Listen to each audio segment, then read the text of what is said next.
The only way into Gaza for us right now is with the Israeli military. We were headed for Khan Younis, which has been the focus of the heaviest fighting in recent weeks. For over an hour, we drove through southern Gaza, around pockets of ongoing battles. Not once, from the screens inside the heavily armoured vehicles, did I see any sign of remaining civilian life. Every single building, from what we could make out, had been scarred by the war. The roads are now muddy quagmires, churned by the winter rain and heavy tanks. This is no longer a city, it's a wasteland. We've just reached the centre of Khan Younis. It's just been captured, taken by the IDF. They think they've got control of it now, but there's a lot of gunfire still going on. And it was clearly, I mean, just look around, clearly a very, very heavy battle here. The IDF had brought us in to show us a tunnel network under a residential neighbourhood. We walked down the dark passageways, 25 metres underneath the city, passing through different districts above us. The sound of fighting no longer audible. I can't stand upright properly, and I'm about 6'3". But, you know, the length of time it must have to have created these tunnels must have taken years.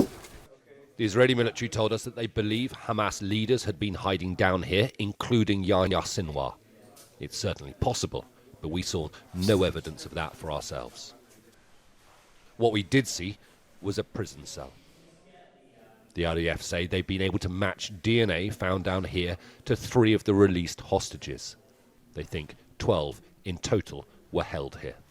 If anybody in the world needs evidence for the horrific actions that the terror entity Hamas has done, you're in it. Our team in Gaza filmed some of the few who had remained in Khan Younis, fleeing south in recent days.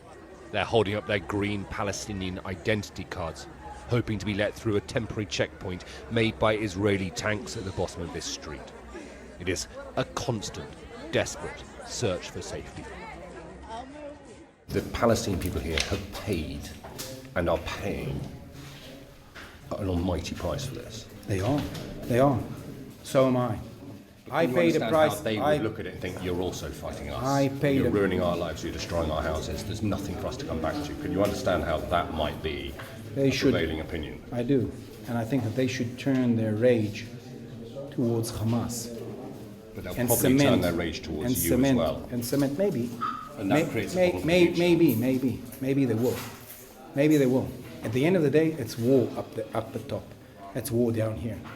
War is not a pretty sight. My people were killed on the 7th of October, 2023, were slaughtered and burnt. What would Britain do if a terror entity entered Britain? After 4 months of fighting, the Israeli military has not yet found and destroyed many of the tunnels, and they have not yet eliminated Hamas.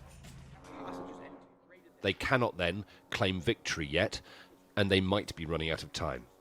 Whenever the end does come, it is hard to imagine what will be left of Gaza.